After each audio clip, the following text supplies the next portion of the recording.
Konyak tribe is known as the head hunter tribe of Nagaland. उनके लिए बड़ी शान की बात थी कि आप युद्ध में जाओ और सिर काटो और घर के बाहर अगर लगा देते हैं एज अ ट्रॉफी कि हमने इनको इतने लोगों को मारा, ये इनके सर है। रेडियो सेट पे एक मैसेज आता है फ्रॉम द कमांडर, उनके कमांडर से, जो महिला थी, एंड वेरी फैमिलियर वॉइस। वो कहती हैं shoot them all, kill them. हम देखते हैं एक आदमी कॉम्बैट ड्रेस के अंदर बैठा हुआ है और विंडस्क्रीन तोड़ के जो गन का बैरल है वो सीधा हवलदार थापा किए गले के अंदर। हम चौंक गए बिल्कुल।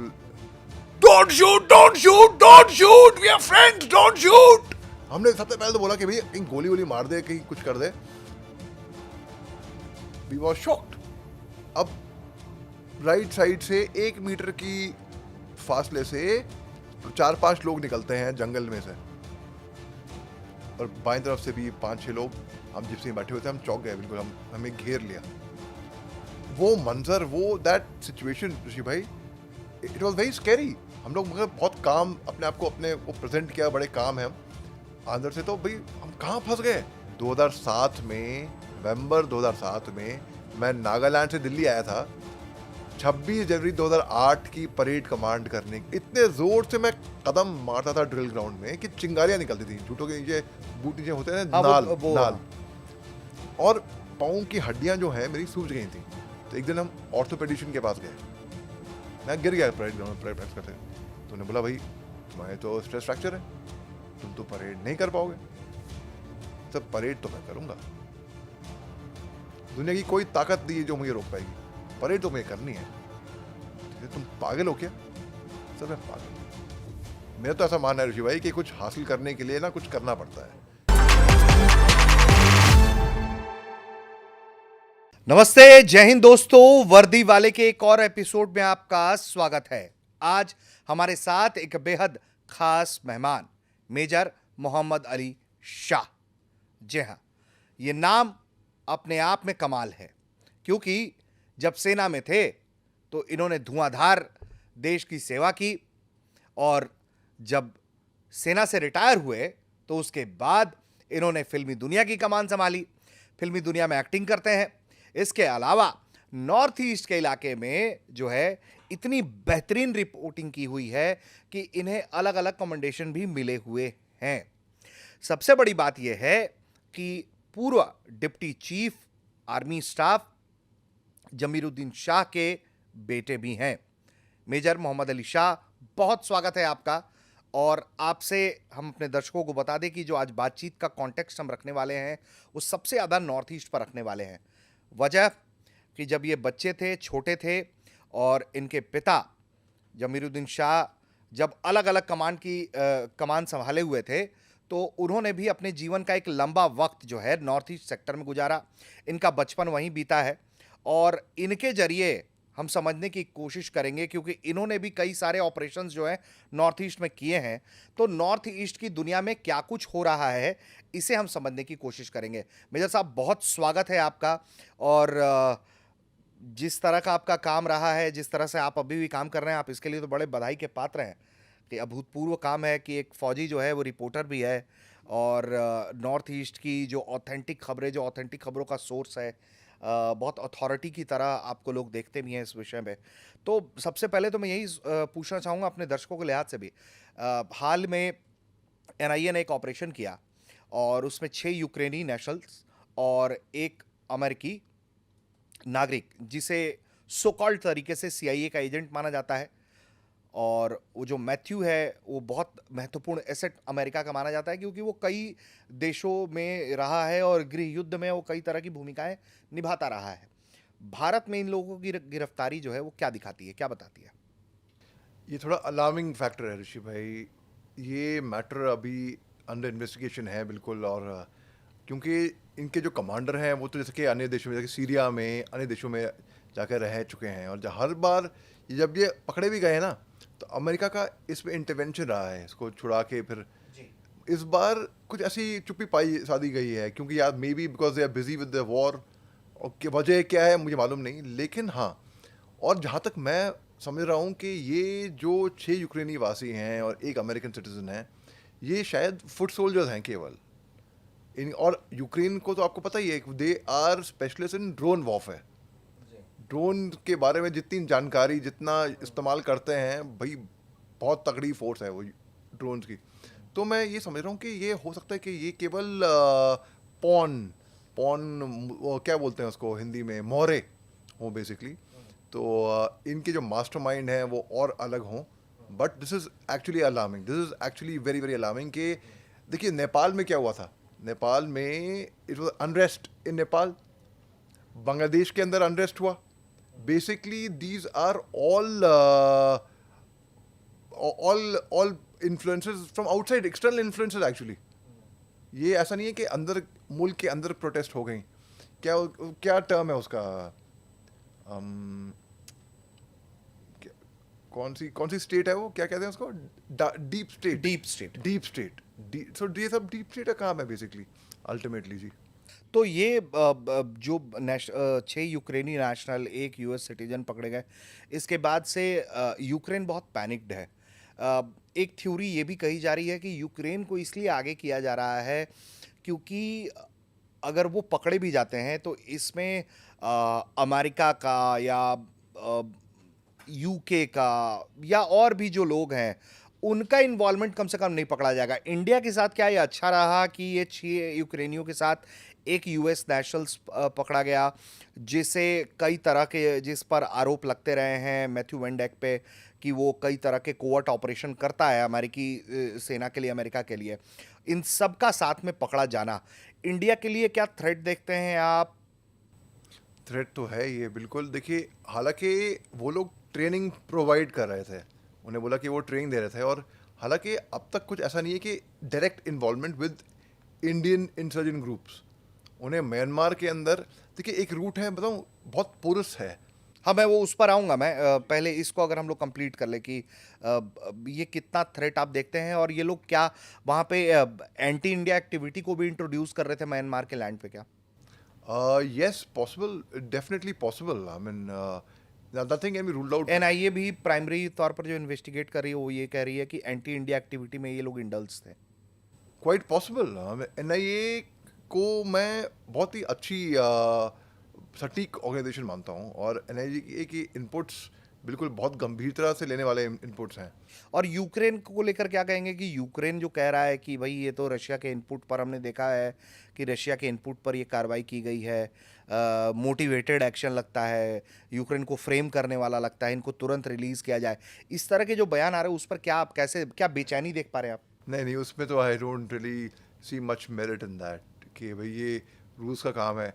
देखिए रूस और यूक्रेन अभी जंग में है, और जंग में जब होता है तो इन्फॉर्मेशन वॉरफेयर बहुत ठहरता है, बहुत होता है, साइकोलॉजिकल वॉरफेयर होता है, अलग अलग तरह के वॉरफेयर होते हैं। ये इसको मैं I don't think it is, हालांकि अंडर इन्वेस्टिगेशन है, लेकिन अगर निजी तौर पे इसको देखें तो आई डोंट थिंक सो कि इसमें ये कि रूस के कंधों पे रख दी बात, कि आई डोंट थिंक ऐसा कुछ होगा। Okay, okay. तो सर मुझे अब एक सवाल जो आम दर्शकों के लिहाज से भी पूछना है कि म्यांमार जाने के तो रास्ते कई और हैं, भारत का रूट क्यों? एक देखिए, अब रूट्स खुलते हैं भारत से, भारत की अगर मैं आई विल नॉट से कि मिजोरम से या मणिपुर से या कहीं से भी, I say India, these are integral states of India. So India से बहुत पोरस है, बहुत ज़्यादा पोरस है, आम बात है आना जाने की। आई गिव एग्जांपल ऑफ, वैसे मणिपुर में अगर आप NH2 पार करते हैं, जैसे नागालैंड उतर गए आप, नागालैंड से आप जाते हैं मेडजिफिमा, घास पानी, फिर आप एक रूट लेते हैं वहाँ से कोहिमा, फिर जखामा, फिर आप जाते हैं ज्वालामुखी, माओ गेट ज्वालामुखी, उसके बाद फिर आप जाते हैं आगे मंत्री पुखरी, कंगपोक पीक, मंत्री पुखरी, ये दैट इंटायर बेल्ट जो है ना वो पूरा, वो बहुत स्ट्रेट है बिल्कुल, मतलब फिर वहाँ से आप थोबैल, इम्फाल के बाद थोबैल, फिर काक्शिन, सोराबस्ती को राइट पे छोड़ते हुए आगे जाएंगे आप Pallel, Tengnoupal, Moreh. Now that is the last place Hindustan की, मणिपुर में। इसके बाद तमू आता है, Tamu is in Myanmar, Burma. And एक लाल और सफ़ेद ब्रिज था हमारे टाइम पे, अभी भी होगा या नहीं पता नहीं। तो here was India, here was Myanmar, इतना क्लोज, पूरा बॉर्डर है बहुत। तो इसलिए ये चुनाव करते हैं, ये इस इलाके का इस्तेमाल करने के बहुत लिए, पुरुष है, बहुत आसान क्योंकि अगर ये कोई और रूट से आएंगे वाया चाइना एंटर करे या फिर तो वाया चाइना तो वो उसके चांसेस ये जीरो करके चलते होंगे।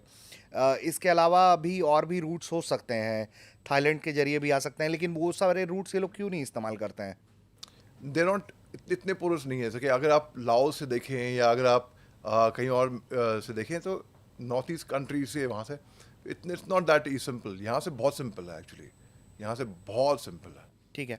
और अगर ये जैसे कि हम बात कर रहे थे मैथ्यू की, जो यूएस सिटीजन है जिसे पकड़ा गया है, उसको लेकर यूएस बहुत लो प्रोफाइल प्ले करने की कोशिश कर रहा है। क्या वजह पाते हैं? They wash his hands off probably, they don't want to take responsibility.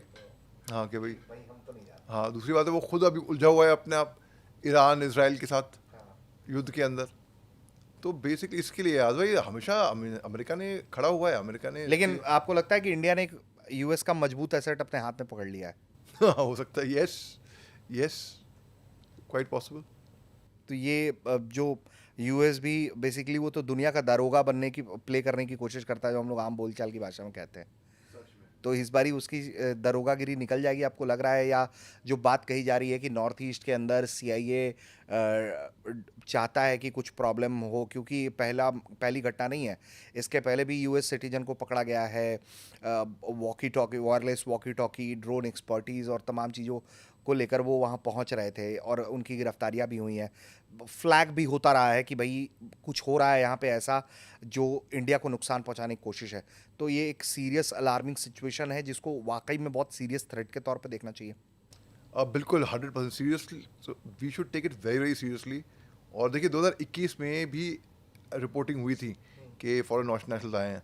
Mizoram के गवर्नर ने, मिजोरम के चीफ मिनिस्टर ने बोला है बल्कि कि आते हैं फॉरेन नेशनल्स यहाँ पर ऑन पास्टर ड्यूटीज रिलीजियस, पर वो गायब हो जाते हैं। फिर जाते कहाँ हैं, क्या करते हैं, किधर जाते हैं, मालूम नहीं किसी को।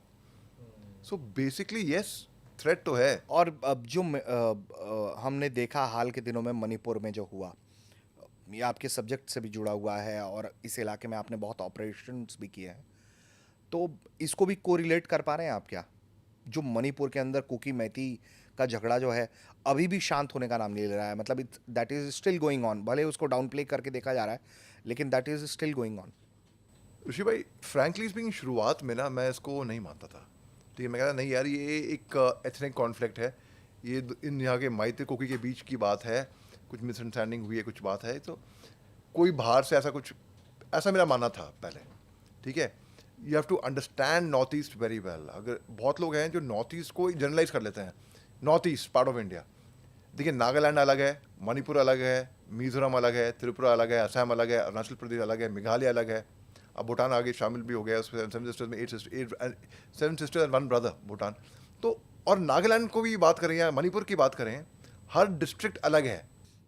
इसको थोड़ा एक्सप्लेन भी करिएगा हमारे लिए। Very good. देखिए अब मणिपुर में उखरूल एक जगह है, उखरूल में एक ट्राइब है Tangkhul tribe. Tangkhuls are the Naga warriors of Manipur basically. Imphal जो है, जो राजधानी है मणिपुर की, वो माइते डोमिनेटेड है। मणिपुर में चुराचंदपुर या मोरे हो गया, वो कुकी डोमिनेटेड है। बल्कि मोरे में अगर आप जाएंगे, जो मोरे जो तमू के पास में है, जो बॉर्डर पे है, वहाँ पे बहुत सारे साउथ इंडियंस भी हैं। ताजुब होगा देखिए कि they are not oriental, they are from Tamil Nadu, some of them. क्योंकि पहले बहुत earlier they would go for trading purpose to Myanmar. जो लोग आ सके वापस आ गए, जो नहीं आ सके दे सेटल डाउन। हाल में एक वेब सीरीज फैमिली मैन में भी दिखाया गया है कि, और उसमें भी एक्टर वो कहता है कि अरे तमिल यहाँ पर कैसे। हाँ, तो मोरे में बहुत, बल्कि तमिल रेस्टोरेंट्स हैं। अच्छा, रेस्टोरेंट के वहाँ पे मणिपुर में मोरे में आप जाएंगे, देखें तमिल में लिखा हुआ है रेस्टोरेंट, इडली सांभर वहाँ मिलेगा आपको वहाँ पे। अच्छा, बड़ा अच्छा जी। तो एंड सो अगेन नागालैंड की बात करें तो नागालैंड में आओ ट्राइब है, वो मोकोकचुंग में डोमिनेटेड है, डिस्ट्रिक्ट है मोकोकचुंग। सेमा ट्राइब है जो कि जोनोबोटो में डोमिनेटेड है। लोथा ट्राइब है जो वोखा में डोमिनेटेड है। अंगामी ट्राइब है जो कोहिमा या रखामा में डोमिनेटेड है। कोन्याक ट्राइब है जो मॉन में डोमिनेटेड है बेसिकली। जोनोबोटो भी इस टाइप से ना अलग अलग। जीलियांग, रेंगमा, अलग अलग ट्राइब्स हैं and not every tribe is every one friend. उनका ट्राइबल डिफरेंसेस भी है. अब ये समझने के लिए कौन सी ट्राइब किस ट्राइब की दोस्त है, कौन सी ट्राइब अगर फौज को खबर देगी तो किस ट्राइब के बारे में देगी, अपनी ट्राइब के बारे में तो देगी नहीं वो. अगर इसकी निजी दुश्मनी है किसी और ट्राइब से तो उसकी दुश्मनी निकालने के लिए हमको खबर देंगे ये. तो एज एन आर्मी ऑफिसर, अब जो मैं जम्मू कश्मीर से आया था, मैं एलसी के बाद, एलसी में 30 मीटर के फासले पे थे हमारी पोस्ट और यहाँ पाकिस्तान की पोस्ट, और वहाँ खूब इंसर्जेंसी लड़ी हमने. वहाँ से फिर मैं आया नॉर्थ ईस्ट में. नॉर्थ ईस्ट की इंसर्जेंसी बहुत अलग है, जम्मू कश्मीर की अलग अलग है. दोनों का आतंकवाद, उग्रवाद, ऑपरेट करने का तरीका अलग है. थोड़ा सा इसको भी डिफरेंशिएट अगर करें आप तो. वेरी गुड क्वेश्चन है, लाइक योर क्वेश्चन ऋषि भाई. देखिए, जम्मू कश्मीर में you will find lot of suicide bombers. Lot नहीं, मतलब वहाँ पे आते हैं फिदायीन हमले जो. हाँ, फिदायीन हमले, हम फना होने के लिए आते हैं. हम तो मरेंगे, साथ में हम will create damage. North east part of India, इस बार मैं जनरलाइज बोल रहा हूँ नॉर्थ ईस्ट, क्योंकि this is for Manipur, Nagaland, for everyone. मैंने सुसाइड बॉम्बर नहीं देखा कोई भी. LTT साउथ में, श्रीलंका में हमारी रेजिमेंट थी वहाँ पे, मेरी 80s में मेरी 170 फील्ड रेजिमेंट. LTT से खूब लड़े हम. हमारे 3 बहादुर जाबाज फौजी शहीद हुए थे वहाँ पे. Second lieutenant SM Dutt, Uday Narayan साहब, सत्यवीर साहब. साइनाइड कैप्सूल थी इनके पास, LTT वालों के पास. ये चाहते थे खट, within second they would die, right. But that is different then being a suicide bomber. Suicide bomber जो राजीव गांधी के टाइम की असैसिनेशन यहाँ पे हुई थी, सुसाइड बॉम्बर था वो.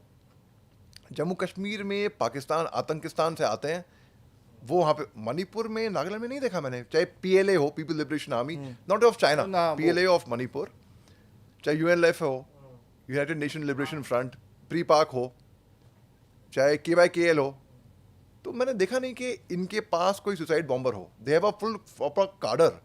इन्हें बाकायदा फौज बना रखी ऋषि भाई, जैसे इंडियन आर्मी है वैसे. और ये कहते नहीं है कि आर्मी आई थी, इंडियन आर्मी आई थी. Indian army, the Indian army had कम. तो मैं पहली बार सुना इंडियन आर्मी हैड कम. नया था ये. 2005 की बात है. फर्स्ट डे जब मैं कैप्टन था उस टाइम पे, इंडियन आर्मी आ गई. इंडियन आर्मी, जैसे हम कहते हैं British army, British Indian army, Indian army had come. But one thing is there, I appreciate one thing, कि वहाँ का 2004 में क्या हुआ था. मैं 2003 में LC पे था मैं, जम्मू कश्मीर में. और जब मैं पोस्ट पे था तो वहाँ पर खबरें आती थी 10 दिन के बाद आती थी बेसिकली. एक मुनावर तभी एक रिवर था, उसको क्रॉस करके बड़ी गाड़ी के ऊपर जिप्सी आती थी और वो राशन, पानी, ऑयल सप्लाई लेके आती थी. ठीक है. तो मैंने खबर पढ़ी कि एक मनोरमा देवी रेप केस हुआ है, 2004 की बात है ये. तब मैं LC, 10 दिन के बाद मैं खबर पढ़ रहा हूँ, जहाँ के मणिपुर की महिलाओं ने अपने कपड़े उतार के प्रोटेस्ट किया था असम राइफल्स के गेट के बाहर. Indian army please go back, Assam rifles please go back, rape us Indian army, इस तरीके के प्रोटेस्ट हुए थे. क्योंकि arm force special power act वहाँ पे लगा हुआ था. Arm forces special power act वो एक्ट है जो स्पेशल पावर देता है फौज को. कि मैं संक्षेप में बताऊं कि बिना अरेस्ट वारंट के आप किसी को अरेस्ट कर सकते हैं, बिना सर्च वारंट के आप किसी को सर्च कर सकते हैं, आप फायर खोल सकते हैं. तो these are special powers given to operate. चाहे जम्मू कश्मीर में भी हैं कोई कई जगहों पे, और मणिपुर में भी हैं कई जगहों पे. एरोम शर्मिला थी जिन्होंने बहुत लंबा arm forces special power act के खिलाफ प्रोटेस्ट किया. वो ट्रिप पे भी थी, हंगर स्ट्राइक पे थी. तो मणिपुर में मैंने देखा कि दीज ग्रुप्स, एंड वहाँ मायरा पाई भी हैं. मायरा पाई भी are the mothers of Manipur. They are the Meitei ladies of Manipur. मेरे साथ जो पर्सनल तजुर्बा रहा है इनके साथ, वो बड़ा अच्छा रहा है. They were very sweet to me. They would treat me like a son और अ ब्रदर, और someone of their own community. कई लोगों का अच्छा तजुर्बा नहीं हुआ है कि भाई आर्मी आती है तो वो सराउंड कर जाते हैं कि भाई मिलिटेंट्स हैं वहाँ पर, तो उनको इस टाइप से लोग शिकायत कर रहे हैं. वीडियोज आए हैं ऐसे सामने. This human nature. आप एक चिड़िया के घोंसले पे, चिड़िया ने अंडे दे रखे हैं, आप उसे करीब जाइए, आप चिड़िया आने देगी तो वो प्रोटेक्टिव हो जाएगी उसके लिए. एनी मदर, वो प्रोटेक्टिव मदर इंस्टिंक्ट होते हैं. Mother is protective. तो आपको वो जो वहाँ पर ऑपरेट करने का तरीका ये है, अगर आप उनके साथ घुल मिल गए, इफ दे एक्सेप्ट यू, वहाँ की जो कम्युनिटी है it's very closed. They don't accept you easily from हाँ, outside. हाँ. You have to know their culture, their language, their food habits, their रहन सहन. जब तक वो लोग आपको अपना नहीं समझेंगे, अपना नहीं मानेंगे. मेरा असम राइफल्स के साथ रिकॉर्ड था हर 3 महीने में ऋषि भाई I would donate my blood. अब जब आप खून दे रहे हो फॉर एग्जाम्पल नागा हॉस्पिटल में, अब वो खून कहाँ जा रहा है, किसके पास जा रहा है, उसे कोई मतलब नहीं है. It can go to an insurgent जिसको फौज की गोली लगी हो, जो वहाँ पे अस्पताल में आया हो. It can go to a फौजी, it can go to any a person जो एक्सीडेंट में मरा हो. मैं मरा नहीं हूँ, मैं accident, he is met with an accident. तो वहाँ मैं नागालैंड में फॉर एग्जाम्पल वहाँ की भाषा मैंने सीखी. And one is Nagamese and one is the other dialects of the tribes. Like Ao, basically Ao में बा और ला. बा मीन्स अलीबा जो males like Singh and Kaur. ला इज फॉर गर्ल्स. कौर जैसे होता है ना पंजाबी, वैसे Aliba Alila, Meranba Meranla, Imtiba Imtila. Ba for Boys and La for women's. Like my name was Aliba. Aliba. Local dialect में आपको अलीबा कह के बुलाते होंगे. और ये पूरे नागालैंड में नहीं, केवल द आउट ट्राइब. लाइक ऐसी जमीर साहब थे जो गवर्नर थे नागालैंड के भी, गोवा के भी. He from the out tribe. So that mean there different different tribes. आपको ये समझना होगा कौन सी tribe gets along with who. If you generalise one thing कि मैं नॉर्थ ईस्ट में आ जा रहा हूँ, जब मैं नया नया आया था for me it was north east. हाँ, वो इतना आसान नहीं है नॉर्थ ईस्ट को नॉर्थ ईस्ट की तरह आप देख रहे हैं, लेकिन वो समस्या उसमें ये है कि वो ट्राइब्स बटी हुई हैं. हाँ, सारी ट्राइब का सारी ट्राइब के साथ दोस्ती नहीं है. नहीं है. और मणिपुर के अंदर भी जो नागाज हैं, फॉर एग्जांपल देयर इज मरम नागा. मरम एक डिस्ट्रिक्ट है. देयर आर माओ नागाज. माओ भी एक डिस्ट्रिक्ट है. तांकुल जो आपको बताया मैंने, उखरूल, शंशक वहाँ पे की जगह है. तो वहाँ का इंटरनल समझ होना बहुत ज़रूरी है वहाँ पे किसी को भी. And for that you need to have passion for those people. आप किताबी आप कितना भी सीख लो, आपको वो समझ में नहीं आए जब तक आपको वो पैशन अंदर से आवाज़ नहीं आती. तो ये जो मणिपुर के बारे में आप बता रहे थे कि जो आपने डिकोड किया है बेसिकली कि पहले आपको लगता था कि भाई ट्राइब्स का झगड़ा है, फिर आप धीरे धीरे आपने ये रियलाइज़ किया कि इसके पीछे कई और एजेंसियां या बाहरी लोगों का हाथ हो सकता है. आप बात कर रहे थे नॉर्थ ईस्ट को अलग अलग तरीके से हाँ, समझाने की. तो मैं शुरुआत में कहता कि यार आई डोंट थिंक जो लोग एनालिस्ट हैं, मैं कई बड़े बड़े एनालिस्ट से मैं डिसएग्री भी कर रहा हूँ मैं उस टाइम पे. तो बिकॉज आई फेल्ट कि यार आप अगर वहाँ पर रह ही नहीं हो और आप एनालिसिस दे रहे हो और आप कह रहे हो कि डीप स्टेट इसके पीछे है केवल, and I said how can that be. I mean you have to understand. So but slowly अभी जब अरेस्ट हुए ख़ास तौर से, I was too busy covering talking about Iran, Israel, America, Middle East war. तो मुझे लगने लग गया, हालांकि मैंने एनालिसिस दिया है पहले कि अगर हम मणिपुर क्राइसिस अभी सॉल्व नहीं कर पाए तो आगे जाके बहुत देर हो जाएगी और फॉरेन नेशनल्स, बाहरी ताकतें इसका फ़ायदा उठाएंगी. क्या मणिपुर का क्या सॉल्यूशन देखते हैं आप? मणिपुर का देखिए, हमारी सरकार ने पीस कमेटी भी बनाई जो कि रिजेक्ट हो गई थी by the way. I think there were 51 members if I am not mistaken ऐसे करके. और उसमें से कुछ कुकी थे, नागा भी थे, माइते भी थे, and there were some politicians also. तो आई थिंक एक ऐसी पीस कमेटी बनाई जाए, time to act, not just form committee. इसमें कमेटी के बाद ही एक्शन होगा जो मणिपुर को अच्छे से समझते हैं. नहीं तो लेकिन मसला तो यही है ना कि कोई एक दूसरे को देखना नहीं चाह रहा है. तो सबसे बड़ी बात तो ये है कि टेबल पे ये लोग आएंगे कैसे? क्या ये सिर्फ इतनी ही लड़ाई है या वाकई में पीछे जो लोग हैं वो बैठने नहीं दे रहे हैं, या फिर ये ड्रग लॉर्ड्स की लड़ाई है? ड्रग्स बहुत हो गए वहाँ पे. ड्रग्स का बहुत हो गए वहाँ पे, you know. And if you see HIV virus बहुत है, not because of anything else but because of drugs, no other reason. And profits भी, it's like a money making. But it be wrong to say कि एक community को अगर आप बोलो कि ये ड्रग में डील करती है, एक कम्युनिटी आप बोल दो कि वो रेपिस्ट है, एक कम्युनिटी, इट्स रॉन्ग. ऐसा कुछ नहीं है कि अगर आप ड्रग्स की बात करें तो एक ही कम्युनिटी नहीं है इसके पीछे भैया. आप कोई पॉपी उगाएगा, कोई इसको सो करेगा, कोई बेचेगा, कोई पैकेजिंग करेगा, कोई मार्केटिंग करेगा. बहुत कुछ चीज़ें इसके पीछे पड़ती हैं, right. It's not just one person और कोई वन कंज्यूम भी करेगा. हाँ. और तो इस that way there is a lot to it. So Manipur का ये है सोल्यूशन कि आप न्यूट्रल पार्ट, जो न्यूट्रल हैं, जो मायते नहीं है, कुकी नहीं है, एंड हुआ एक्सेप्टेबल टू बोथ कम्युनिटीज, उनको आप लेकर आइए और डायलॉग मेज पे बिठाइए। आपको बात नहीं करनी है, अगर मायते कुकी को आमने सामने बात नहीं करनी है, आप न्यूट्रल पार्टी को लेकर आइए। न्यूट्रल पार्टी से ये भी बात करेगा, न्यूट्रल पार्टी से ये भी बात करेगा, वो ब्रिज बन के अपनी बात रखे सामने। और अल्टीमेटली जब बचपन में लड़ाई होती है हमारी ऋषि भाई, इट्स वेरी सिंपल ना, कम ऑन, सॉरी बोलो, हाथ मिलाओ, go back, now your friends. But अभी वूंड्स आर सो डीप, अभी तो बात इतनी आगे बिगड़ गई है, अभी इतना सरल नहीं रहा कि अगर आप बिठा के बात करवा लोगे, मगर यही एक तरीका रह गया है बस। ठीक है, तो मैं अब आपके ऑपरेशनल एक्सपीरियंस पे भी आना चाहूँगा। ऑपरेशनल एक्सपीरियंस पे अगर बात करते हैं आपके हम तो किस तरह का आप जब गए वहाँ पे, सबसे पहले आप नागालैंड गए और वहाँ पर किस तरह के आपने ऑपरेशंस किए और कहाँ कहाँ आपने ऑपरेशंस किए हैं? बड़ा दिलचस्प सवाल है, इतनी अच्छी यादें हैं वहाँ की मेरी। आपको मैं दो एक कहानियाँ बताता हूँ मैं। मुझे वो यादें अगर आप बता पाएँ कैमरे पे, जो डिक्लासिफाइड हो गई हों, जो सोने नहीं देती होंगी, जो बताती हैं आपको, मैं अपने दर्शकों के लिए बताऊं कि बिल्कुल मौत को छू के लौटे हैं आप, तो वो घटना भी आप जरा हाँ बताइए। बिल्कुल, it's not nothing classified about that, तो मैं शेयर भी नहीं करता। बात हुआ ये था कि एक किस्सा था, किस्से तो बहुत सारे हुए हैं, एक किस्सा आपको बताता हूँ मैं, जहाँ पे हम 5 सोल्जर थे। इन 5 सोल्जर में से 4 तो ऑफिसर थे और एक नॉन कमीशन ऑफिसर जो गाड़ी चला रहे थे। आप किस रैंक पे थे उस टाइम पे? मैं मेजर साहब था उस टाइम।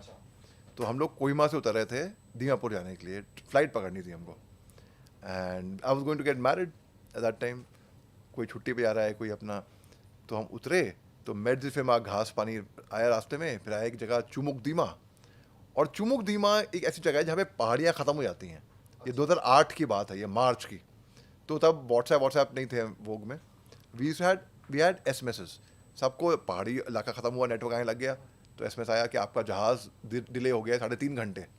अब मौसम बहुत जल्दी बदलता है नॉर्थ ईस्ट के अंदर, एंड जब अब क्या करें, कोई मॉल नहीं है, कुछ ऐसी जगह नहीं है।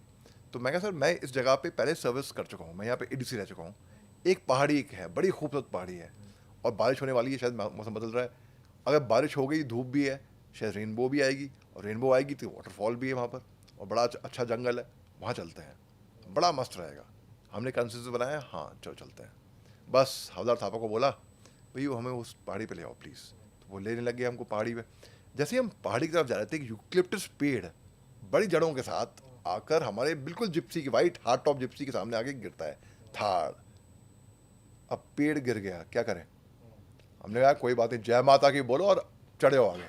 तो थापा को हमने बोला साइड से निकालो, 4x4 में लगाया, ऊपर चढ़ी रहता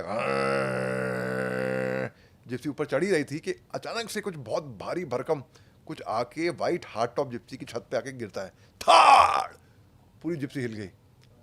हम बॉनेट पे क्या देखते हैं ऋषि भाई? हम देखते हैं एक आदमी कॉम्बैट ड्रेस के अंदर बैठा हुआ है और विंडस्क्रीन तोड़ के जो गन का बैरल है वो सीधा हवलदार थापा के गले के अंदर। हम चौंक गए बिल्कुल, don't shoot, don't shoot, don't shoot, we are friends, don't shoot. हमने सबसे पहले तो बोला कि भैया कहीं गोली वोली मार दे, कहीं कुछ कर दे। We were shocked. अब राइट साइड से 1 मीटर की फासले से 4-5 लोग निकलते हैं जंगल में से, और बाएं तरफ से भी 5-6 लोग, हम जिप्सी में बैठे हुए थे, हम चौंक गए बिल्कुल, हमें घेर लिया। वो मंजर, वो दैट सिचुएशन ऋषि भाई, इट वॉज वेरी स्कैरी। हम लोग मगर बहुत काम अपने आप को अपने को प्रेजेंट किया, बड़े काम है हम अंदर से, तो भाई हम कहाँ फंस गए। अच्छा भला छुट्टी जा रहे थे भाई, यहाँ पे तो हम फंस गए। तो हम उतरे गाड़ी में से, हमारी आंखों पे काली पट्टी बांध दी एंड हाथ भी बांध दिए, और हमको अकेडमी में सिखाया गया है कि दुश्मन के आगे कभी अपनी पीठ नहीं दिखाना और घुटने नहीं टेकना बस। But we want gun point at that time. अब जो दिमाग में पहली चीज़ आई, हमने वही करते गए। हमने पहले गन पॉइंट पे हाथ, हम वी वर नीलिंग डाउन। उनका जो सेल्फ स्टाइल्ड कंपनी कमांडर था उनका, मेजर तुमसे आओ, from the out tribe again, जैसे कि आप अगर Reddy, Rao, Andhra Nair Pillai Kerala, Muthu Arumugam Christy Tamil Nadu, Abdul Ahmed Gafoor, they are Muslims. So you get to know ना the names, नाम से आपको मालूम पड़ जाता है कौन कहाँ से है रहने वाला. तो या तुलसियानी या अंबानी या इस टाइप के सरनेम्स होंगे तो दे सिंधीज सो सिमिलरली मुझे तुमसे आओ फ्रॉम द आउट ट्राइब, इतना मैं समझ गया. तो हमें कहते हैं gentleman don't worry you are soldiers, we will not harm you all, हम आपको नुकसान नहीं पहुंचाएंगे. और सीज फायर था नागालैंड के अंदर. सीज फायर यानी कि आप हम पे गोली मत मारेगा, हम आप पे गोली नहीं मारेंगे जब तक हमारी लीडरशिप बात कर रही है. उनकी लीडरशिप हमारी सरकार से बात कर रही थी for their demands, and delay होता गया. They have become very soft शुचि भाई इन नागालैंड. पहले जंगलों में रहते थे इनके, अब दे गॉट यूज टू. अब उन्होंने मोबाइल फोन्स देख लिए हैं, सिटी लाइफ देख ली है, लग्जरी देख ली है. अब very difficult for them to go back to jungle. But बात अब क्या करें, तो हमने बोला कि भाई we don't harm you all. अचानक से अब cutting a very long story short, उनके रेडियो सेट पे एक मैसेज आता है फ्रॉम द कमांडर, उनके कमांडर से, जो एक महिला थी. एंड वेरी फैमिलियर वॉइस, वो कहती हैं shoot them all, kill them. तो अपनी भाषा में बात में लगे, मैम मगर मैं इनको बोल चुका हूँ कि I will not harm you all, do as you are told. Cease fire है, एब्रिगेट द सीज फायर, कोई बात नहीं, उल्लंघन कर दो सीज फायर का, मारो इनको अभी. और हम कोई समझ नहीं रहा था, मैं समझ रहा था कि क्या बात हो रही है यहाँ पे, क्योंकि आपको भाषा आती थी. करेक्ट. अब मैं समझ गया. तो फाइनली सेट बात ख़त्म करते हैं, मैं तुमसे आओ. हम उनको देख नहीं पा रहे थे, हमारे सामने खड़े होते हैं, कहते हैं gentleman I am very sorry, my commander has asked me to shoot you all. I tried explaining to her but I am helpless, I am sorry, it will only take 2 minutes, please cooperate with me. अब वो गोली मारने वाले हैं वो लोग, 2 minute लगेंगे, please cooperate with me. Cooperate कैसे करो भाई, आपको मालूम है आप मरने वाले हो. अब ऋषि भाई आप सोचिए, इमेजिन करिए, कल्पना करिए, आप उस सिचुएशन में आप अटके हुए हैं, आपको पता है आपको गोली से मारने वाले हैं, और आपको वो बोल रहा है प्लीज़ यार, सुई थोड़ी है डॉक्टर की कि आप कोऑपरेट करें भाई, सुई अभी मालूम भी नहीं पड़ेगा, वो जान लेने वाला है आपकी. तो वी वर लाइक, अगर मैं बताऊं कि मैं बहुत बहादुर था भाई, शेर था, निडर था बिल्कुल, मैं सरासर झूठ बोल रहा हूँ. ठीक है, हमने कुछ बोला नहीं, कोई माथे पे शिकंज नहीं, कोई मुस्कुराहट भी नहीं, वेरी काम कूल कंपोज. हम लोग कोई रिएक्शन नहीं दिखाया हमने. अंदर से भैया बैंड बजी हुई थी, बाहर से नहीं दिखाया कि हम डरे हुए हैं कुछ है. एक फायरिंग स्क्वाड आता है, हम देख नहीं पा रहे थे, हमें बूट्स, उनकी आवाज़ें आ रही थी, बूट्स हमें पीछे ही खड़े हो जाता है. अब कोन्याक ट्राइब की मैंने आपको बात की ना, कोन्याक जो मॉन की तरफ से आते हैं, मॉन ट्विंगसैन की तरफ से आते हैं, वहाँ चाकेसांग ट्राइब भी है, बल्कि फूड ज़ीरो या चाकाबामा में चाकेसांग ट्राइब, जो मेरो सरनेम होगा उनका, वो है वहाँ. अब Konyak tribe is known as the head hunted tribe of Nagaland. उनके लिए बड़ी शान की बात थी कि आप युद्ध में जाओ और सिर काटो और घर के बाहर अगर लगा देते हैं एज अ ट्रॉफी कि हमने इनको इतने लोगों को मारा, ये इनके सर हैं. अब Konyak tribe, all the tribes are very cultured. By the way, मेरा ये तजुर्बा रहा है कि people of north east part of India very very principled, very cultured, very hard working, very honest, and बहुत अच्छे लोग हैं मैंने देखे हैं, और बहुत दिलदार लोग हैं, बड़े दिल के, साफ दिल के हैं. अब अगर वो लोग आ गए, अब कैसे मारेंगे हमको, एक दा से गला काटेंगे. एंड आई वाज इमेजिनिंग कि अब भी वो गला काटेगा और मेरा सिर लटका, अगर मरा नहीं उस टाइम पे तो भैया अब कितना तड़पोगा, कितनी दर्दनाक मौत होगी, वो सब ख्याल आने लग गया दिमाग में. एक बचपन से लेके अब तक जितना भी है ना, वो एक फ्लैश की तरफ निकला हुआ, एक लगा मूवी कि अभी मरने वाले हैं, बस वो एक फ्लैश हुआ, पता नहीं कैसे इतने कम टाइम में पूरा वो आ गया मंजर. अब ये यकीन हो गया कि वो तलवार या दवा लेकर तो नहीं आए हैं, बंदूक लेकर आए हैं. तो हाँ, अब स्प्रेंगे, बंदूक से मार दो यार, मरना तो है, ये तो तय है, ठीक है, अब मरना कैसे है ये तय नहीं है. अच्छा, बंदूक लेकर आए हैं, ठीक है. बंदूक जब कॉक करते हैं ना, वो एक आवाज़ आती है, मेटल अगेंस्ट मेटल, वो खटाखट ऐसे करके. तो जब फायरिंग स्क्वाड आता है तो कहता है स्क्वाड रेडी, मैं तुमसे आओ बोलते हैं उनके कमांडर. तो वो पीछे से बोलते हैं रेडी सर, खटाक खट खट, हथियार कॉक होता है. कनपट्टी पे यहाँ पे, स्कॉट 1 2, और अभी गोली आने वाली है। अभी भी उसमें याद कर रहा हूँ, वो हिचकी आ रही है, देखिए सोचिए आप। एंड 3 जब बोलता है ना, वो बोलने वाला तो मैं बोलता हूँ, मैं तुम साओ एक पढ़ाई भी तो आई भी तो ताके भी भाई वाला मोए लगा वाली बात है भी लगा से अब पूरी लोग भाई करा बेची कुछ भाई से पूरी खाई से खाना है पीस लगा नाम की बना से पूरी कहते, तो उससे बात करने लगी उसकी भाषा में। क्या बोला आपने पहले मुमर्दस को? मैंने उनको बुलाया, उनको बोला कि उनके नाम से पुकारा, ये तुमसे आओ, क्यों हमें क्यों मारना चाहते हो, शांति रखो, शांति ज़्यादा महंगी नहीं है। मैं भी नागा हूँ भैया, आप जैसा हूँ, मेरा नाम अलीबा है। तो थोड़ा दंग रह गया कि है ये कैसे भाषा, ये भाषा कैसे बोल रहा है। फिर मैं उससे नागामी में बात नहीं करी, मैंने उससे मुंगसुन, सब ट्राइबल डायलेक्ट, ट्राइब और सब ट्राइब विद चुंगली चांगली। हाँ, वो भाषा में भी अलग। हाँ, रात दिन का फर्क है उसमें। जैसे मोकोकचुन में भी अगर आप जाए हैं, मोकोकचुन में अलीचन डिस्ट्रिक्ट में अलग डायलेक्ट होगा बाय द वे, उसी डिस्ट्रिक्ट में। और अगर आप और मैं, हम दोनों नागा है ना, आप अंगामी ट्राइब से हैं, मैं आओ ट्राइब से हूँ, आप पकड़ नहीं पाएंगे मैं क्या बोल रहा हूँ, मैं पकड़ नहीं पाऊंगा आप क्या बोल रहे हैं। It's that different. वो यूनिटी एंड डाइवर्सिटी हमें हिंदुस्तान में है, वो वहाँ पर है। फिर मैं उसके मुंह से बात करी, मैं तुम साहब खुमालियर चुंगालियर चुकादांगलियर नाकुनलियर NSCNIM मिल्टन कैंप नुक्लियर चोंगर मैचो नीना मेन में तुम साहब नीना मेन में उसकी भाषा में बात करने लगी, शुरू कर दी। हाँ, how come he speaking my dialect, open him. तो मेरी आंखों से पट्टी खोली। अब मैं उसको देखता हूँ, वैसे ही कुछ घंटे बीत चुके थे ऐसे कुंसी। अब आप यकीन नहीं मानेंगे ऋषि भाई, बिना खरोच के, बिना नुकसान पहुंचाए उन्होंने हमारे लिए चाय बनाई, वाई नूडल्स बनाए, तैयारी चाउ चाउ उसको कहते हैं, जैसे कि यहाँ पे मैगी टॉप रामेन है ना, तो वहाँ पे बड़ा मशहूर है। नूडल्स खाए और बिना खरोच के हमको वहाँ पे इज्जत सामान वहाँ से हम छोड़ दिए। बस मैंने नेम ड्रॉप करे। एक तो आपने गुफ्तगू की लेफ्टिनेंट जनरल रेड्यू शाह, उनका बहुत बड़ा नाम है north east part of India में। ब्रिगेडियर गौतम गांगुली जो हमारे सीनियर थे, जो NSG के फोर्स कमांडर थे पठानकोट अटैक के टाइम पे, वो तब कर्नल साहब थे, वो हमारे कमांडिंग ऑफिसर थे। उनका नाम मैं कुछ नाम बताए मैंने, जो क्लिक हो गए basically. And then of course they knew me as well, क्योंकि मेरा ब्लड डोनेशन मैंने बहुत कर रखे वहाँ पे, गुडविल जनरेट कर रखी थी हमने, क्योंकि my way of operating was by winning heart and minds. मेरा ऐसा माना था कि a gun will never get peace, a gun will get pieces. आपको गुल मिल जाना चाहिए।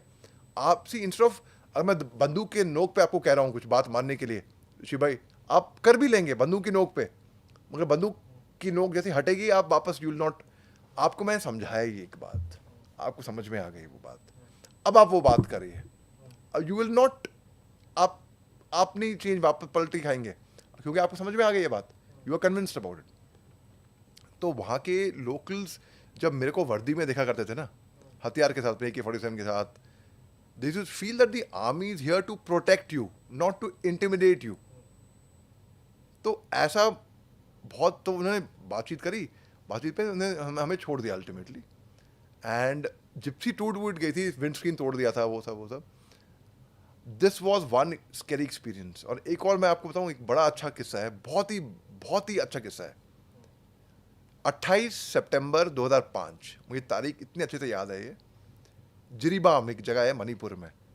तो कोर कमांडर साहब के साथ मैं आता हूँ हेलीकॉप्टर पे, तब आर्टिलरी रेजिमेंट थी वहाँ पर, पैरास की थी, बड़ी अच्छी रेजिमेंट है।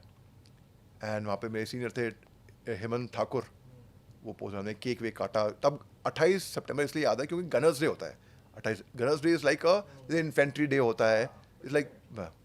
तो हम लोग थोड़ा गेट से बाहर निकले हल्का सा, I had some local friends है, वॉट एवर, पेट्रोलिंग, और हम खो गए, we got lost. And we got lost, हमने एक घर पे गए, cutting a very long story short, पानी पूछने के लिए। तो 28 सितंबर 2005 की घटना है ये। तो जिरीबाम में हम गए आगे, हम खो गए हम लोग, तो हमने पानी मांगा। तो they were not very happy to see us वर्दी के अंदर हम आए हैं, AK-47 आर्म्स। आपके घर पे अगर पुलिस वाला भी आ जाए यार, हाँ, तो आदमी घबराता है। घबराता है कि भाई पुलिस वाला क्यों आ गया, ऊपर से बड़े लंबे चौड़े हथियार लेकर आए हैं, दिल्ली में बैठे हुए। अगर हमें भी we don't feel good about it कि पुलिस क्यों आई है, और पड़ोसी भी पूछेंगे आपके घर में पुलिस क्यों आई थी। तो वहाँ पर तो पूरी बाकायदा आर्मी प्लाटून पूरी पहुँच रही है। तो फाइनली सर ठीक है, ओके, अब पानी मांगा है, पुण्य का काम है, वहाँ थोड़ा ना कर रहा है कोई। तो पानी लेकर आए, वो पानी पिया, हम चलते पीछे मुड़े। हम 5-6 कदम पीछे गए होंगे, एकदम से बिन निहत्ता द ओल्ड मैन आके हमारा रास्ता रोकता है। Hey wait wait wait, stop stop stop. अभी टूटी फूटी अंग्रेजी में बोलता है, आप यहाँ तक आ चुके हो, you come till here, you can not go back from here. अच्छा। हाँ, हमें समझ में नहीं आया क्यों, क्या बात है। मैं अब you know my nature was winning hearts and minds, कि बंदूक की नोक पे नहीं है, और वो कन्विंस करना है इंसान को। वाई? तो कहता है because you are my guest, and guest बिना चाय के नहीं जाएंगे वापस। हमने कहा ओके। तो हम बैठते हैं उसके बाहर आंगन में, 5 मिनट हो गए चाय बनने में, 10 मिनट यू गिव, 15 मिनट हो गए, 25 मिनट हो गए, आधा घंटा हो गया, चाय नहीं आ रही। हमारे मेरे जवानों ने मेरे को देखा, और मैं उनको देखा, आंखों ही आंखों में उन्होंने पूछा साहब क्या करना है। तो मैं आंखों ही आंखों में बोला 5 मिनट और वेट कर देते हैं। वो भी समझ गए मेरी भाषा। अबाउट 30-45 मिनट्स बाद के, बहुत लंबा टाइम हो गया अप्रॉक्सीमेटली, इतने टाइम के बाद 2 बच्चे चाय की ट्रे लेकर आ रहे हैं, और चाय में भाप दिख रही है, स्मेलिंग गुड। अब चाय तो ले ली हमने, अब वो देख रहे हैं मेरे को, साहब पिए कि नहीं पिए।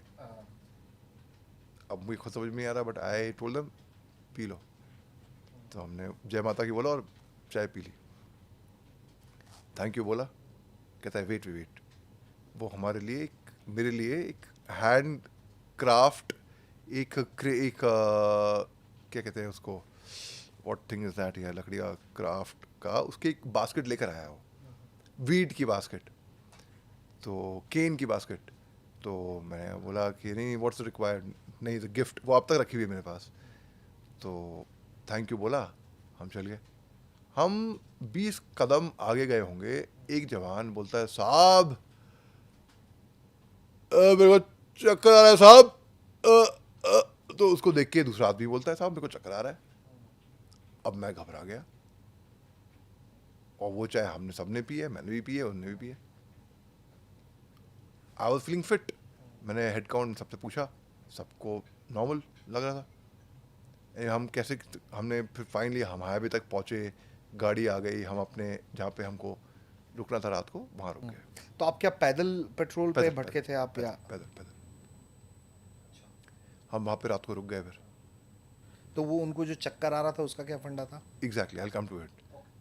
तो उसके बाद नेक्स्ट डे सुबह को सीनियर JCO होते हैं वहाँ पे, वो आए, बोला साहब आप कल शाम को एक झोपड़ी पे चाय पीने रुके थे। हाँ साहब रुके थे। क्या आपको पता है वो घर किसका है? नहीं, किसका है सर? साहब वो लोग इतने गरीब हैं, इतने गरीब हैं, इतने ज़्यादा गरीब हैं, उनके पास चाय पत्ती नहीं थी, सामग्री नहीं होगी, दूध नहीं होगा, शक्कर नहीं होगी। उन्होंने लोन पे अपने पड़ोसियों से, किसी से चाय पत्ती ली, किसी से दूध लिया, किसी से शक्कर ली, और तब जाके चाय बनाई आप लोगों के लिए। ये वो लोग हैं, और ये दिल है यहाँ के लोगों का। और तभी वो चाय बनाने में इतना टाइम लग गया, और हम शक की नज़र से देख रहे थे कि क्या पता कुछ मिला दिया हो। और जो शक, जिनको चक्कर आ रहे थे, इनका ये था, it's psychological, it's all belief. अगर दिमाग में अगर आप सोचो आप कि सोचेंगे कि ऐसा कुछ हो गया, कंज्यूम किया आपने, तो होगा। कि यार चाय में जहर है, तो आपको लगेगा ऐसा, साइकोलॉजिकली था कुछ नहीं। सो जब मैंने ये बात सुनी, मैं दिल को इतनी छू गई है ना ये बात। और मैं फर्स्ट डे था, ये वेरी फर्स्ट डे। मैं फिर वापस घर गया, I compensated him through my own, अपने खुद के, not from the government fund, from my own this thing. And मैं दिल जीत लिया भैया। वहाँ के लोग ऐसे हैं ऋषि भाई इतने सरल, इतने सिंपल, इतने मतलब मासूम लोग हैं। बड़े बड़े आप गए होंगे बड़े बड़े घरों में, भैया आप गए हो पानी तक के लिए नहीं पूछते, ऐसे होते ना कई लोग। महलों में गए हो आप, यहाँ पर आप झोपड़ी पे गरीब आदमी के पास जा रहे हो, वो बोरो करके आपके लिए चाय बना के दे रहा है। ये नॉर्थ ईस्ट है, ये नॉर्थ ईस्ट इस है। नॉर्थ ईस्ट को जानने की Yes. जरूरत है। ओके, तो सर मैं कुछ और सब्जेक्ट्स पर आपसे बात कर लेता हूँ। तो एक तो मुझे ये बताइए कि आपने अपने टेन्योर में कई अहम एनकाउंटर्स भी किए हुए होंगे। एनकाउंटर्स का क्या एक्सपीरियंस रहा? किस तरह की, मैं स्पेसिफिक टेक्निक पे तो नहीं जा रहा, लेकिन किस तरह का एक्सपीरियंस रहा है, क्या कुछ रहा है आपके एनकाउंटर के दौरान? शिव भाई, एक बार देखिए, मैं ऐसा इनकाउंटर्स पे, ऑपरेशन पे इसलिए बात नहीं करता क्योंकि आई फील एक बार सोल्जरिंग करके हम लोग अब ज़्यादा अपना क्या ब्राउडो दिखाना या क्या उसके बारे में बात करना है, वट एवर। दूसरा आदमी की बात हो तो yes, like you know when I talk about this, इसके बारे में मैं हमेशा बात करता हूँ जो मुझे तुमसा और ने जो हमें जब जाने बख्श, क्योंकि it was magnanimity of the other side. हमने कोई बहादुरी दिखाई नहीं, हम तो बल्कि उल्टा डरे हुए थे, फ्रैंकली स्पीकिंग। दिखाया नहीं अपने अपने हमने अपने अपना डर, भाई इंसान है चाहे कुछ भी हो। एक पर्टिकुलर वाकया है कि मैं एडीसी था। ADC is basically staff appointment. आप दफ्तर में बैठते हो, कागज वागज, you don't go on ground and do operations. Special forces की वहाँ पे पलटन थी, वहाँ पे मणिपुर में। जब कोई स्पेशल ऑपरेशन होता तभी दे वर टास्क बेसिकली हार्ड इंटेलिजेंस पे। हमारे एक बहुत पुराने दोस्त हैं, एक अभी कर्नल से रिटायर हो गए, वो मणिपुर पुलिस में भी एसएसपी बन गए, कर्नल नेक्टर साहब। वो hard core para commando special forces के ऑफिसर हैं। एक बार एक कोर कमांडर साहब के पास डायरेक्टली इंटेलिजेंस आती है, क्योंकि ही हैज सर्व्ड देयर ना अर्लियर। वो जब ब्रिगेड मेजर थे 81 में, 81 में सोचिए आप, एंड तब से अब तक दोस्ती है उनकी। वहाँ के लोग उनको जानते हैं। फिर ब्रिगेड कमांडर बन के मणिपुर में आए, as a battery commander, company commander major साहब वो अरुणाचल में आए। तो he knows people over there. तो इंटेलिजेंस आई कि एक अंडरग्राउंड ग्रुप है, उन्होंने यहाँ पर, वो नागालैंड में आएंगे, उनके फाइनेंस मिनिस्टर, उनके बड़े बड़े लोग यहाँ पर, तो यहाँ पे सही मौका था उनको ठोकने का। And I took special permission, जो उस टाइम पे बीजीएस थे, ब्रिगेडियर जनरल स्टाफ, जो लेफ्टिनेंट जनरल विजय पिल्लाई साहब बाद में जीओसी दिल्ली एरिया में थे, वो कमांडर इम्ट्राट भी थे भूटान में। उनसे परमिशन ली कि sir I want to participate in this operation. And फिर को कमांडर साहब को पूछा, तो एडीसी साहब को परमिशन मिल गई। मैं कैप्टन साहब था, young captain, and senior captain साहब was Nectar sir. Nectar sir was the operation incharge, I was the second in command. हम चले गए जहाँ पे हाइड आउट था उनका, उसके अंदर। एंड आई टेल यू, जब हम सीढ़ियाँ चढ़ रहे थे ना, that excitement, thrill, suspense, uncertainty, fear of the unknown जो होता है ना, लाइक अभी भी ईरान या इजराइल या अमेरिका, कोई मिसाइल से कोई डरता नहीं है इतना, मगर फियर ऑफ मिसाइल्स, अब क्या पता मिसाइल कभी भी आ जाए, उससे डरता है लोग। तो हम जब सीढ़ियाँ चढ़ रहे थे ना, वो थ्रिल थी कि क्या होने वाला है अगला नेक्स्ट। तो वो एक हमने बहुत एक it was successful operation nectar sir के साथ हमने वो किया था। आई रिमेंबर हम जब सीढ़ियाँ चढ़ रहे थे, वो वाला किस्सा मेरे को याद है। और एक किस्सा मेरे को और याद है, ये जम्मू कश्मीर में हमने किया था, वो सीढ़ियाँ चढ़ने वाला। I would not like to talk much, मगर इतना मैं ज़रूर कहूँगा कि नवंबर 2003 की बात है ये। अखनूर ब्रिज, हम राजौरी से आ रहे थे। राजौरी इज़, वहाँ पे एक को बैटल स्कूल था, सरोल, वहाँ पर है CBS सरोल। तो हमें मालूम पड़ा कि इनकाउंटर चल रहा है आगे, ऑपरेशन चल रहा है।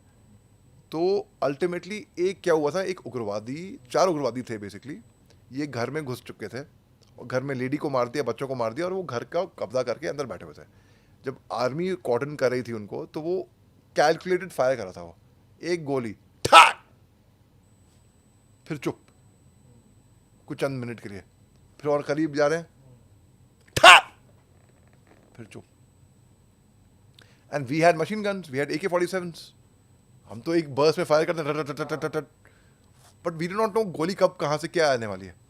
तो हम आउटर कॉर्डन में थे, एंड तब लेफ्टिनेंट ठाकुर, उनको था ऑर्डर के घर के अंदर हाउस एंट्री करके घर में मारना है। अब he entered the house, very brave officer. वो एविएशन के बाद फौज, अभी वो रिटायर हो गए हैं, but I am still in touch with him. उनका मैंने इंटरव्यू भी किया था अपने यूट्यूब चैनल में। उन्हें बोला उनकी प्लानिंग ऐसी थी कि 8 सीक्लाई वॉज हिज रेजिमेंट। जब वो चढ़ेंगे ऊपर, जाहिर सी बात है कि मिलिटेंट एक ग्रेनेड डालेगा आप।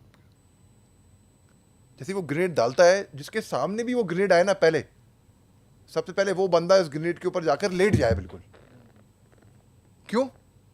ताकि ग्रेनेड फटेगा, और फटेगा जो इसका ब्लास्ट होगा, सबकी सब कैजुअलिटी होगी। सबकी कैजुअलिटी से अच्छा उसको है कि रिस्ट्रेन करने के लिए एक की कैजुअलिटी। एक आदमी। और इतने मोटिवेटेड है ना हमारे फौजी, जान की बाजी लगा देते हैं, अभी जान की परवाह करे बगैर कूद पड़ते हैं, चाहे दुश्मन हो, चाहे ग्रेनेड हो, कुछ भी हो, कि अपने साथियों को बचाने के लिए। कैप्टन विक्रम बत्रा, परमवीर चक्र शेरशाह, अपने साथी को बचाने के लिए वो कूदे।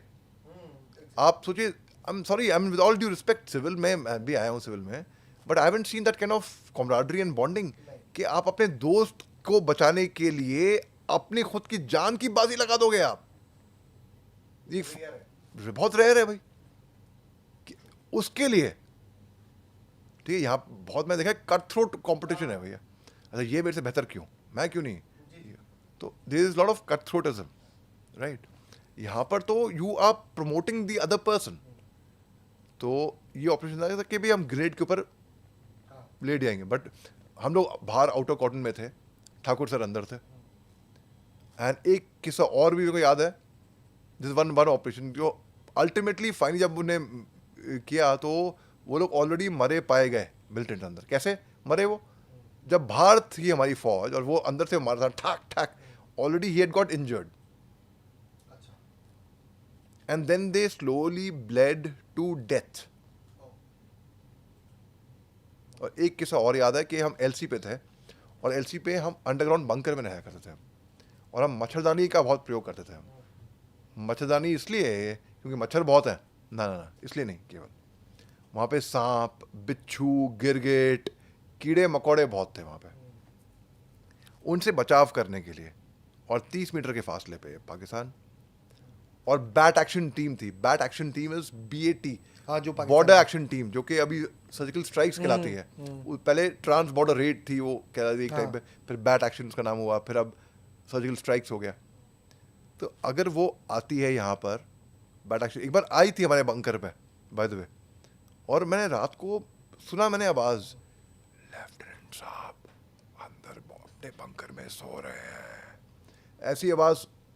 मुझे लगा मैं इसमें संतरी होगा नॉर्मल, तो मैंने आवाज़ लगाई, ओए संतरे। कोई रिएक्शन नहीं, कोई आवाज़ नहीं आई। संतरे, कोई आवाज़ नहीं आई। मैं शक हुआ, मेरे को I got a bit suspicious.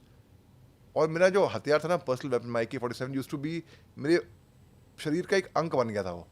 मैं अपने हथियार को पकड़ के उसके साथ सोया करता था, नहाने के वक्त मेरे हाथ में रहती थी, I to eat with it became a part of. जब मेरे को इस्तेमाल करनी पड़ी तो आग बंद करके भी इतनी आदत थी कि मालूम है ट्रिगर गार्ड कहाँ है, ट्रिगर कहाँ है, हैंडल कहाँ है, बट कहाँ है, you become comfortable with it, right?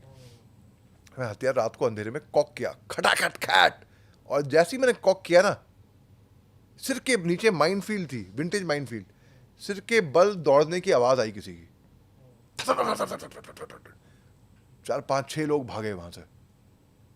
अब यार बहुत अलार्मिंग बात थी, रात को आया कोई, 2-2:30 बज रहे होंगे मेरे ख्याल से।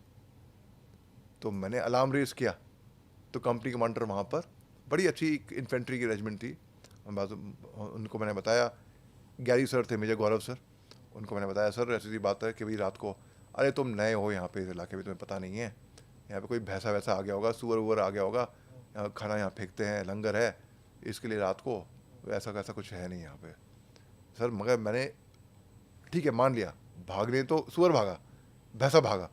सर हिंदी में बोल रहा है, उर्दू में बोल रहा है, वो तो इंसान बोल रहा है ना, जानवर तो बोलेगा नहीं कि लेफ्टिनेंट साहब अंदर सो रहे हैं। ये तो मुझे लगा पहले तो हमारा आदमी है, तभी human voice, but then it was inferred.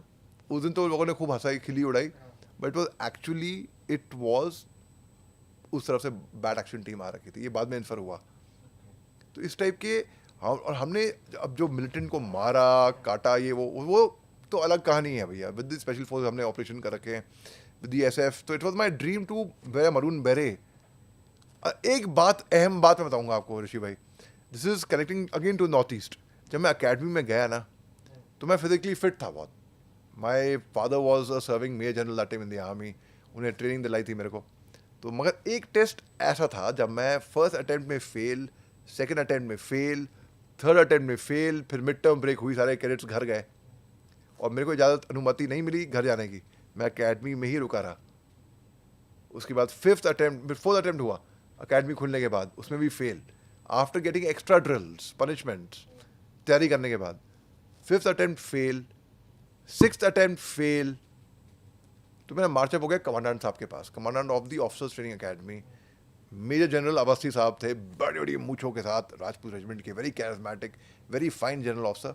उनके सामने मैं खड़ा हुआ हूँ, वो बैठे हुए हैं और मेरा कह रहे हैं, बेटा I have your dossier in front of me, तुम तो बड़ा अच्छा कर रहे हो अकेडमी में।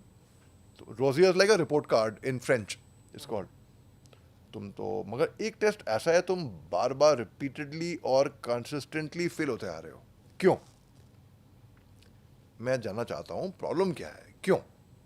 तो मैं क्या बोला उनको पता है? मैं बोला, सर जब मैं ट्रेनिंग करने आया अकेडमी में, मेरे फादर ने मेरे को बोला, बेटा do well in academy, make us proud.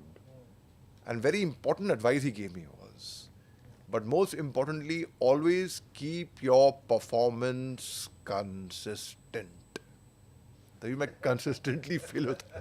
तो वो हंसे, कहते हैं यार बड़ी हला बच्चा है यार इसको पास कराओ, धक्के मारो, पुशअप मारो, मेरे को ये बंदी कैडेट को पास कराओ।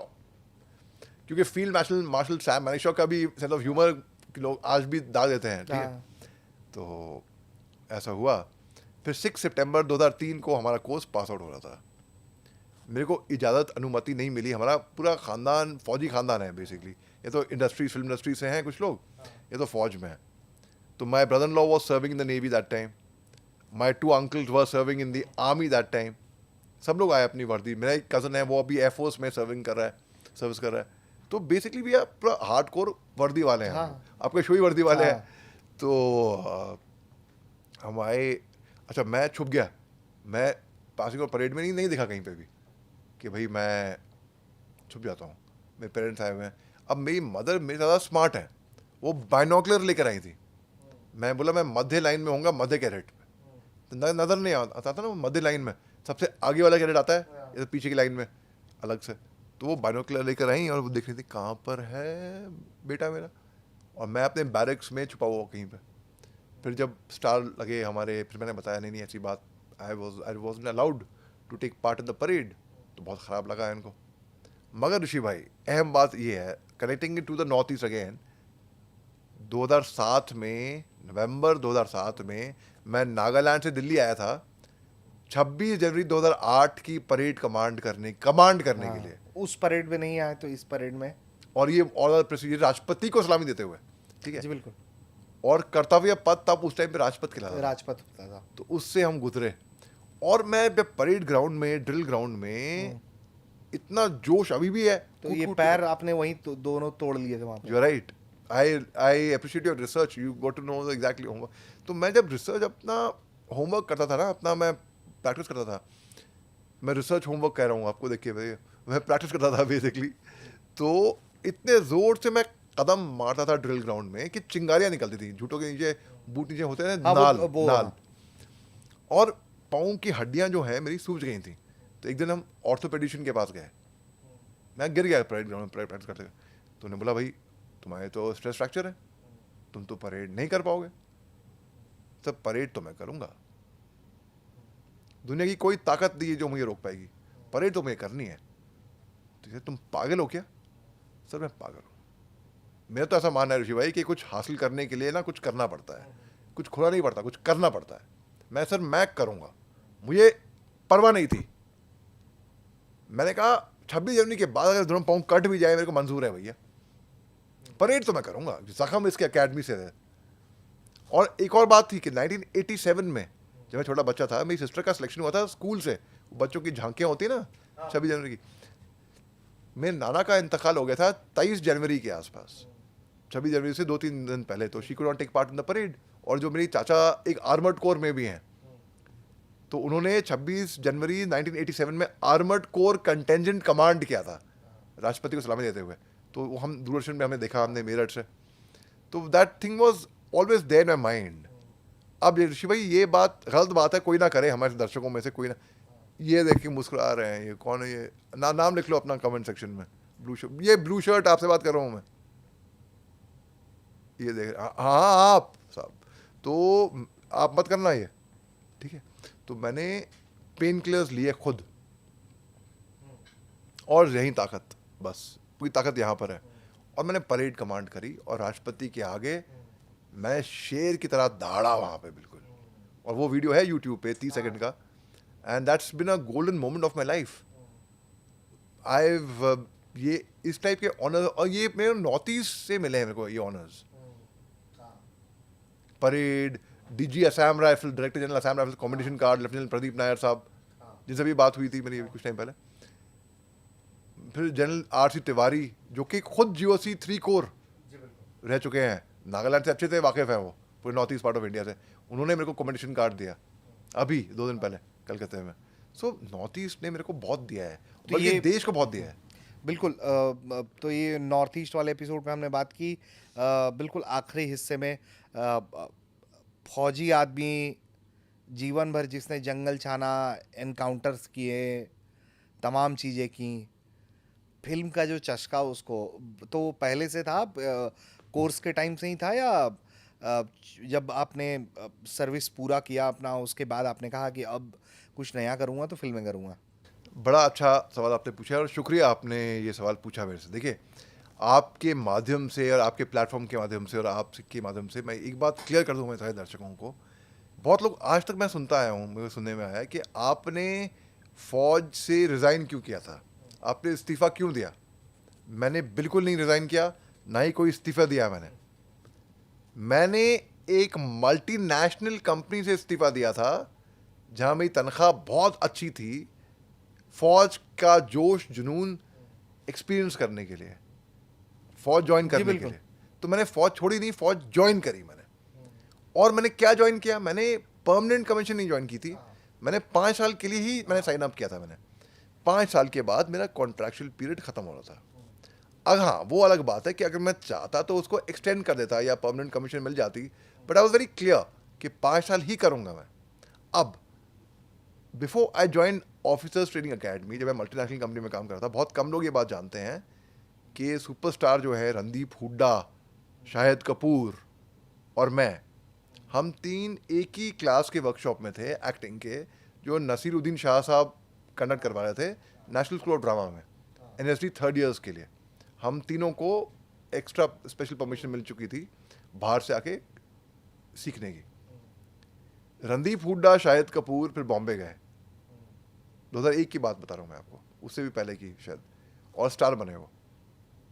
मैं फौज में गया और अपनी वर्दी पे मैंने स्टार कमाए, और मैंने कहा कि भाई ये जो अभी काम कर रहे हैं ये मैं 5 साल के बाद भी कर पाऊंगा, लेकिन अभी मैं अगर नहीं जाऊं फौज में तो मैं जो UPSC की जो एज होती है वो निकल जाएगी मेरी। इसलिए मैं शौक तो मेरे को तब से था, इसीलिए मैं ख़ास 5 साल के लिए गया। और मैं कहा फौज में 5 साल भी आपकी देशभक्ति की भावना, हर कोई देशभक्त है और देश की सेवा हर कोई कर रहा है। आप अपने तरीके से कर रहे हैं, आप कर रहे हैं, कमर भाई कर रहे हैं, मैं तो कह रहा हूँ डॉक्टर, इंजीनियर, टीचर, साइंटिस्ट, जो म्यूनसिपैलिटी का आदमी है वो कर रहा है, हर कोई कर रहा है, रिक्शा वाला कर रहा है देश की सेवा।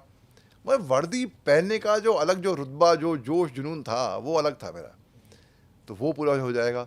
फौज आपको क्या सिखाएगी सुनिए आप, एज एन एक्टर ऑल्सो, आपको martial arts, horse riding and polo, deep water diving, mountain climbing, rock climbing, hang gliding, adventure sports, water sports, parasailing, para jumping, paratrooping. अगर आप पैरा कमांडो बनते हैं तो आपको कांटे चम्मच से खाना अच्छे से सिखा देगी फौज, कंप्यूटर सिखा देगी, कम्युनिकेशंस में आपको इतना कुछ सिखाएगी, मार्केटिंग में, HR में, एग्जैक्टली हॉस्पिटैलिटी, हर चीज़ आपको फौज सिखा देगी, या एक शेपिंग दे देगी आपको। और फौज के बाद मेरा दाखिला हो गया IIM कलकत्ता में। अब इतना सुनहरा सफ़र रहा है, मुझे तो खुशी होती है देख के। मैं देखता हूँ कि भाई मैं मिस्टर पुणे टैलेंट रह चुका था 1999 में, जब मैं ग्रेजुएशन कर रहा था अपनी। उसके बाद फिर ये एक्टिंग वर्कशॉप करी। तो you are still doing movies और ये अब ना क्या हो गया कि आप अगर किसी चीज़ के पीछे भागते हो ना, वो चीज़ आपसे और दूर भागती है। आप भागना रोक दो, आप वही चीज़ आपके पास खिंच भी चल जाती है। ये मैं इन रियल लाइफ देखा है। तो जब मैं बॉम्बे गया अपना जॉब छोड़ के, मैंने हैदर करी, बजरंगी भाईजान, द टैशकिन फाइल्स, इन सबको नेशनल अवार्ड्स मिले। और कई सारे एजेंट विनोद, कई सारे और जो श्रीराम राघवन ने बनाई है, तिग्मांशु धुलिया के साथ 2 फिल्में करी हैं। Tigmanshu Dhulia himself is a very fine national pro drama alumni, national award winning director. मैं फिर दिल्ली शिफ्ट हो गया 2020 में पैंडेमिक में, और अचानक से मैं जैसे शिफ्ट हुआ यहाँ पर, फ़ोन आने लग गए, सर ये रोल है, पैसे भी अच्छे हैं, बजट नॉर्मली क्या है ना सर, काम है, रोल बड़ा अच्छा है, और सर बजट नहीं है सर। अब ये बहुत कॉमन नैरेटिव है, हर जगह ये सुनने को आता है, ठीक है। मैं जब जैसे ही बॉम्बे छोड़ा, फोन आने लग गए, सर बजट भी आ गया। तो बजट भी आ गया, सब कुछ आ गया, बजट भी आ गया। मैं तो एक शाम बेनेगल की बड़ी अच्छी फिल्म थी, बड़ी अच्छी, मतलब इंटरनेशनल प्रोजेक्ट था with Bangladesh, he was making in the pandemic.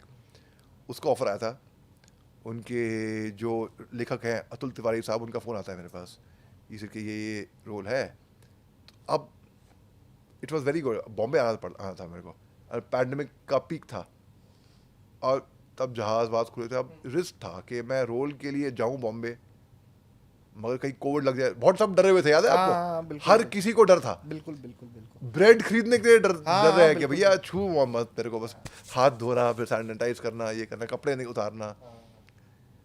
मैं वो role it missed. Shyam Benegal is like Shyam Benegal dude, he is so big. तो इस टाइप से मेरे को और कई सारे रोल्स भी आए, मैं कर नहीं पाया, वो अलग बात है, लेकिन मैं अनएम्प्लॉयड था दिल्ली में। अब मैं आ तो गया दिल्ली, अब क्या? फिर मेरे को, मैं दिमाग लगाया अपना कि मेरा एक वर्ल्ड रिकॉर्ड था सब दुनिया में सबसे ज़्यादा टेडेक्स टॉक्स देने का। मैं टेडेक्स टॉक दे रखी हैं नॉर्थ ईस्ट के बारे में भी बहुत सारी। तो मैं as a motivational speaker online जुड़ गया। फिर मेरे को लोगों ने ऐसा सोचा कि भाई ये बंदा शायद अच्छा बोलता है, पता नहीं, मुझे अब तक नहीं पता कि अच्छा बोल पाता हूँ कि नहीं बोल पाता हूँ, मगर बचपन में तो बिल्कुल मैं हकलाया करता था, तुतलाया करता था, अटक अटक के बातें करता था, अपना नाम ठीक से नहीं बोल पाता था मैं। और आज तो मैं फुट कुछ भी बोल दूँगा, क्योंकि मैं थिएटर की ट्रेनिंग भी थिएटर में हुई है। तो फिर मैं मोटिवेशनल स्पीकर बन गया, फिर ऑनलाइन सेशंस करने लग गया इस टाइप से। That's what I do now basically professionally, क्योंकि जब कोई रास्ता नहीं है तो you have to either create one or you find your way. आपको अगर समुद्र में फेंक दें, आप तैरना सीख जाओगे उस टाइप से। तो अभी अगर कोई अच्छा ऑफर आता है और अगर बजट अच्छा होगा, तब मैं चूज़ करूँगा कि मेरे को काम ये करना है कि नहीं करना है। अगर नहीं पसंद आया तो मैं थिएटर अभी भी कर रहा हूँ, थिएटर मैं दिल्ली में भी कर रहा हूँ अभी भी। Theatre is what fulfils me for my creative hunger. और थिएटर्स भी कर रहे हैं, और आप नॉर्थ ईस्ट को लेकर लगातार रिपोर्टिंग कर रहे हैं, तो सेना भी आपको रिकॉग्नाइज कर रही है आपके काम के लिए। जी भाई, बिल्कुल ऋषि भाई, that something which is very very passionate कि भाई north east part of India तो मेरे लिए बहुत, लाइक मेरे गौरव आर्या हैं, वो मेरे दोस्त हैं, बड़े मेरे सीनियर भी हैं। He specialise in the western front, Jammu Kashmir के बारे में बहुत बोलते हैं, हमारी बात भी हुई है। तो उनने बोला कि हाँ तुम नॉर्थ, उन्हें भी तारीफ़ कर रखी है मेरी कि यार तुम नॉर्थ ईस्ट के बारे में अच्छी तुम्हारी समझ है। तो एक चीज़ पकड़ के फोकस करो, तो मैं नॉर्थ ईस्ट के ऊपर, हालांकि ऋषि भाई ये बहुत अहम बात है, जब मैंने शुरुआत की थी नॉर्थ ईस्ट के बारे में बोलने की, जब मणिपुर वायलेंस शुरुआत थी 3 मई को, लोगों ने बोला कि यार क्यों करें नॉर्थ ईस्ट के मणिपुर के बारे में, कोई इंटरेस्टेड नहीं है, मत करो, तुम जम्मू कश्मीर या कुछ पाकिस्तान का कुछ वो करो, उसकी टीआरपी भी मिलेगी, लोग देखेंगे, बहुत कम व्यू आएंगे यूट्यूब पे।